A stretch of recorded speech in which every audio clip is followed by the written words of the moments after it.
viens, je ne sais pas de quel pays, ça veut dire que j'avais des copines un peu de partout, selon que les parents aménageaient, selon que les missionnaires étaient envoyés. Mais quand on devient adulte, on ne subit pas l'entourage. On commence maintenant à choisir qui doit être là, pourquoi. Je te dis une chose, lorsque tu as ton entourage, je parle de la ceinture la plus proche, tu dois savoir qui est là, pourquoi. Une personne adulte doit savoir qui est là, pourquoi. On n'est pas des enfants, on n'a plus des amis, on n'a plus des connaissances pour rien. Tu es là, tu ne m'apportes rien. Tout ce que tu m'apportes, c'est ton visage. Non, tu me connais depuis 15 ans. Monsieur, je ne sais pas ici, mais quand vous faites 15 ans, en train d'étudier, quel type de diplôme vous pouvez avoir ici? Vous avez un PhD. Donc toi, la relation que tu as avec cette personne-là ressemble à un PhD. Bon, il t'a apporté quoi dans la vie? Toi aussi, tu lui apportes quoi? Lorsqu'on est adulte, on ne subit pas l'entourage. Non, on s'est rencontrés au marché et puis nos esprits se sont entendus. Quel esprit? Qu'est-ce qu'il t'amène de concret? Parce qu'en réalité, toi, tu vas quelque part. Tu es en train de vivre ta vie, tu as ta destinée. Qu'est-ce qu'il apporte à ta destinée? S'il n'apporte rien, il faut un peu éloigner. Quelques coudées. Est-ce que quelqu'un m'entend? Oui, il peut être dans la 5e ceinture, il est là-bas. Tu l'appelles une fois par mois, vous causez une fois par mois, c'est bon. Lorsqu'on est mature, on choisit maintenant avec qui on doit vivre. Cette personne vous apporte quelque chose et vous aussi vous transmettez. Il y a 2 types de personnes à éviter dans la vie absolument quand on est une porte spirituelle. 2 types de personnes à éviter. Le premier type, le type de personne qui méprise vos principes. Mon frère, en tant que porte spirituelle d'une famille, tu dois avoir des principes. Il y a des choses que tu dois faire et que tu ne dois jamais faire. Il y a des lieux où tu peux aller, où tu ne pourras jamais aller. Même si on te supplie, tu n'iras pas. Est-ce que quelqu'un m'entend bien? Même si on te supplie, tu ne feras pas quoi? Tu n'iras pas. Mais ce que j'ai remarqué auprès des chrétiens en général, c'est là où il y a une très grande négligence. Nous sommes négligents en tout. Comme on nous a permis qu'on peut prier les yeux ouverts, c'est fini. Quand on dit prions.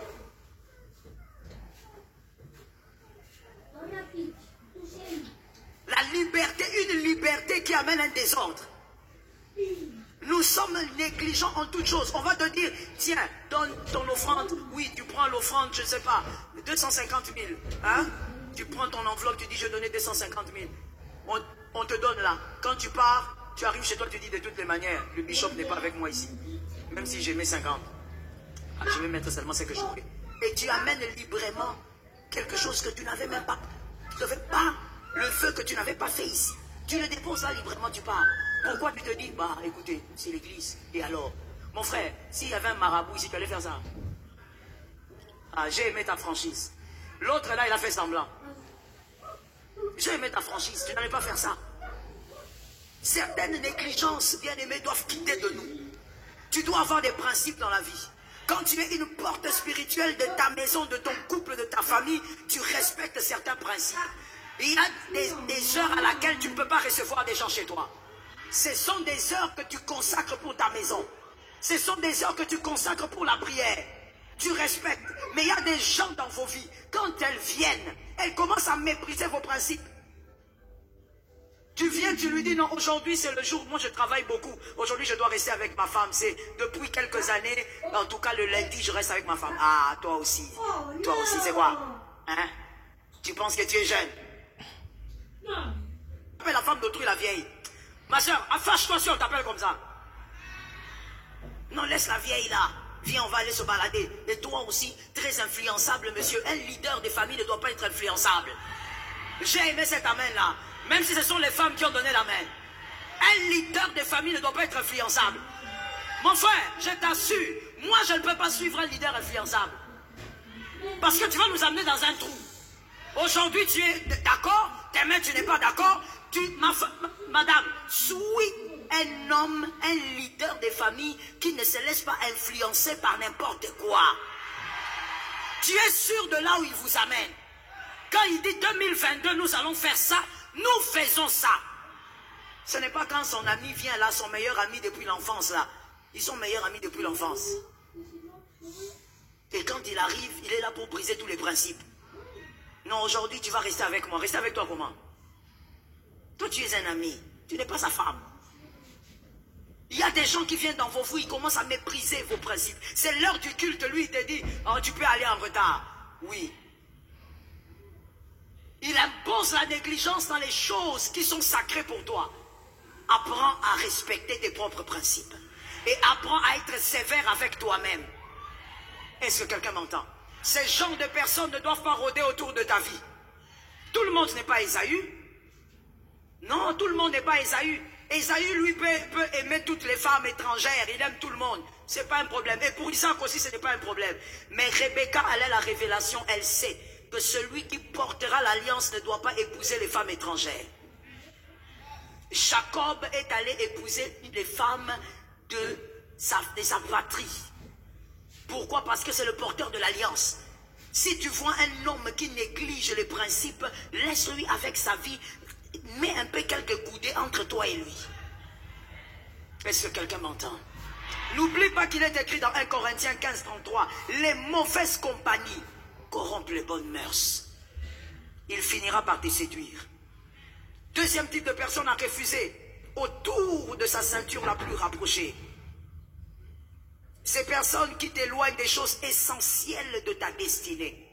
Tu dois connaître les choses essentielles de ta destinée. Pour ta destinée, l'église est essentielle. C'est ici qu'on te forme. C'est ici qu'il y a le burin qui te taille. Pour ta destinée, ta foi est essentielle. Pour ta destinée, ta famille est essentielle. Quelqu'un qui méprise ces choses-là, qu'est-ce qu'il fait autour de toi? Qu'est-ce qu'il fait là? Lorsqu'on devient mature, on fait maintenant la différence entre aimer pour rien et aimer pour une raison. Il y a quelqu'un qui va me dire, maman, ça c'est l'amour avec intérêt. Mais qui t'a dit que l'amour est sans intérêt?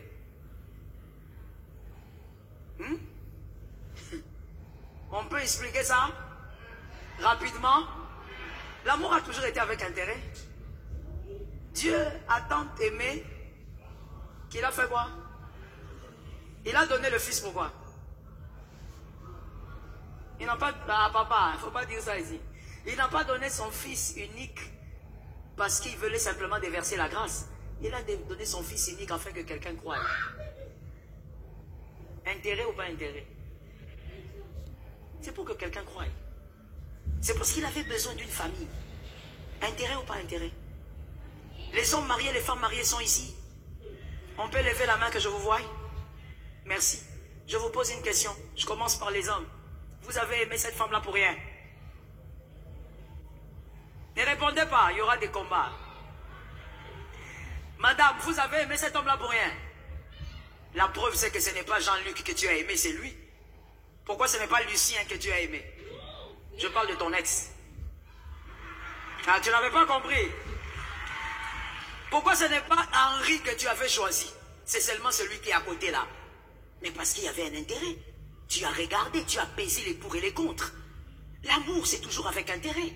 Mais écoute, mon frère, quand on devient adulte, justement, on se pose des questions. Cette personne avec qui je suis là, qui ne respecte rien de ce qui est essentiel dans ma vie, comment elle peut dire me respecter? Celui qui te respecte respectera ce qui est essentiel pour toi. Deuxième porte à ne jamais ouvrir. L'amour d'une sexualité illégale. Le sexe est le seul péché qui unit spirituellement deux âmes. Car il y a aussi partage de sang. Vous devenez unis et le sang a une voix, le sang parle. Genèse 4, 10.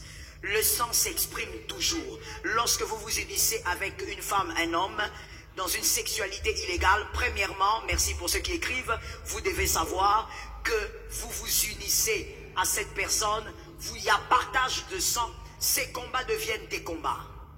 Parce que j'ai dit le sang a une voix, le sang parle. Et le sang dit quoi? Le sang dans la vie de cet homme-là, de cette femme, est en train de parler des combats de leur famille. Ce sang parle des limites de leur famille. Son sang parle des condamnations de leur famille. Et ton sang aussi a une voix et parle aussi des réalités de ta famille. Je ne parle pas que de ta famille, mais même des réalités de ta lignée. Lorsque tu couches avec cet homme qui n'est pas ton mari, qui n'est pas ta femme, mademoiselle, monsieur le célibataire, tu crois qu'on ne t'a pas vu, mais si seulement tu savais que ce qui vient de se faire est pire que n'importe quoi. Vous avez uni vos sangs, son combat devient ton combat. Tu vas commencer à combattre des pouvoirs qu'il n'y a pas dans votre famille. Toi-même, tu as introduit. Tu vas commencer à te battre, monsieur, avec des esprits. Tu ne comprends pas d'où ils viennent. Dans ta famille, il n'y en a pas. Toi-même, tu es allé chercher ça chez quelqu'un. Tu en avais un peu besoin. Pire encore dans l'adultère. Oh my God. Tu es adultère, monsieur. Tu fais le gros dos. Tu dis que c'est toi le chef. C'est toi qui gères. Que tu as le droit d'aller te faire plaisir comme tu veux. C'est que tu ne sais pas, c'est que malheureusement pour ta femme, tu es en train d'apporter des condamnations qui n'ont rien à voir avec sa famille ou ta famille. Et maintenant quand tu couches avec ta femme, regarde la réalité spirituelle de votre couple. Il n'y a pas seulement que 2 combats. Venant de ta famille et de l'autre famille, il y a 3 combats. Vous êtes dans un couple à 3. Spirituellement, vous êtes 3. Vous avez les batailles de combien de personnes? Lorsque vous montez sur les lits, il y a 2 personnes physiques, il y a 3 personnes. Tu as compris. Vous commencez à vivre, même si tu as pitié de ta femme, la pauvre, elle va commencer à faire des cauchemars, elle ne comprend pas. Il y a une femme, il y a un homme, elle fait des rêves bizarres. Vous êtes à 3 dans le couple. Spirituellement, vous commencez à partager des combats. Et c'est grave. Vous êtes célibataire, vous allez commencer à vivre des choses qui n'ont rien à voir avec votre famille. Pourquoi? Vous vous êtes unis à une personne. Il ne fallait pas. Que l'Éternel t'épargne. Je suis d'accord avec celui qui a dit Amen. Que l'Éternel t'éloigne de ça. Il y a une deuxième chose que la sexualité fait, je suis en train d'aller vite. Une deuxième chose que la sexualité illégitime fait. La sexualité illégitime crée la cécité. Face à tout ce qui est convenable, face à tout ce qui est normal. C'est là que vous verrez un homme marié, quand il commence à avoir des maîtresses, vous constatez que même ses propres enfants, il ne s'occupe pas. Vous allez dire, non, la femme là fait des gris-gris. Mon frère, des fois, il n'y a même pas des gris-gris. Le mystère du sexe illégal, c'est que ça crée aussi la cécité. Il y a une addiction qui se crée et cette addiction produit la cécité. Tout ce qui est normal, tu ne verras pas.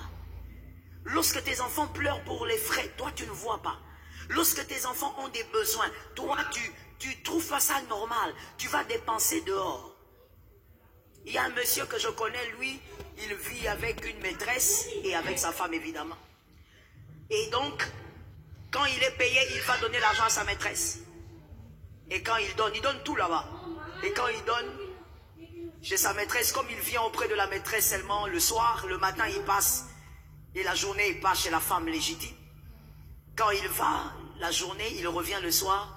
La femme lui dit, tu peux me donner de l'argent pour te faire quelque chose? Il dit, mais j'ai te donné mon salaire tout à l'heure. Il dit, je n'ai pas compris, j'avais mis ça là, on a volé. On a volé. Qui a volé? Je ne sais pas. Il y a beaucoup de voleurs ici. Je vous raconte une histoire vraie. Ça veut dire ce gars-là, on vole toujours son salaire de manière mystique. Dans la maison de la maîtresse, il n'y a que la maîtresse qui vit là, parce qu'elle n'a pas d'enfant. Il n'y a qu'elle qui vit là. Elle ment à cet homme systématiquement, mais l'homme dit Amen. Il y a des gens qui ont dit non, on l'a marabouté. On ne l'a pas marabouté, mon frère. Il faut savoir que lorsque Dieu interdit une chose, il y a un mystère derrière. La sexualité en dehors du foyer a un mystère bizarre. Ça crée une cécité que personne ne peut expliquer. Alors qu'il est volé tout le temps. Nous tous, nous savons que c'est cette femme-là qui cache l'argent. C'est cette femme-là qui en réalité fait des choses avec cet argent. Mais il n'y a que lui qui trouve normal de continuer à déposer et qui dit non, peut-être qu'il y a un voleur qui entre par la fenêtre. Cette cécité vous rend insensé. Vous perdez tous les sens. C'est au nom de Jésus. Troisième porte. Ça, c'est pour les célibataires. Que les célibataires me donnent un amen. Troisième porte à ne pas ouvrir. Ne faites pas un choix inconscient. Un choix sans conscience. Tu veux te marier, tu fais un choix inconscient. Monsieur, mademoiselle, toi, tes critères sont toujours des critères physiques. Parce qu'on t'a dit que dans le foyer, on vit en paix avec le physique. Toi, tu crois que si tu es en colère, tu vas regarder le physique là. Tu risques de chercher à brûler le physique. Toi, tu crois que quand tu as des choses qui te déplaisent. Tu vas te focaliser sur le physique de cette fille ou de cet homme. Tu vas oublier qu'il a un physique. Qu'il a un physique intéressant. Arrête de dire, moi, il suffit qu'il soit chrétien. Non. Attention avec le type de choix que tu fais. Monsieur, tu sais que tu es une porte spirituelle de ta famille. Choisis une femme qui pourra comprendre ça. Choisis une femme qui pourra porter cette charge avec toi. Mademoiselle, la même chose. Tu es la porte stratégique de ta famille, la porte de bénédiction. Choisis un homme qui va comprendre cette réalité. Fais des choses comme Séphora, Exode 4:25. Exode 4:25. J'ai pris cet exemple parce que cette femme n'était pas juive, mais cette femme a été capable d'être révélée dans une haute dimension pour délivrer Moïse de la mort. Moïse, le grand libérateur, a failli être tué par Dieu. La personne qui a sauvé Moïse, ce n'était pas Aaron, c'était sa femme. Elle a délivré Moïse de la mort. Elle a jeté le sang aux pieds de Moïse. Et Moïse a été sauvé du Dieu qui voulait le tuer. Tu dois donc épouser quelqu'un qui est capable de comprendre cette réalité. Malheureusement, nous avons des hommes qui ont épousé des femmes égoïstes. Des femmes qui ne comprennent pas que lorsqu'on se marie, ça ne veut pas dire que le partage d'amour a été détruit. C'est quoi le partage d'amour? Ton mari t'aime, mais il aime aussi sa famille.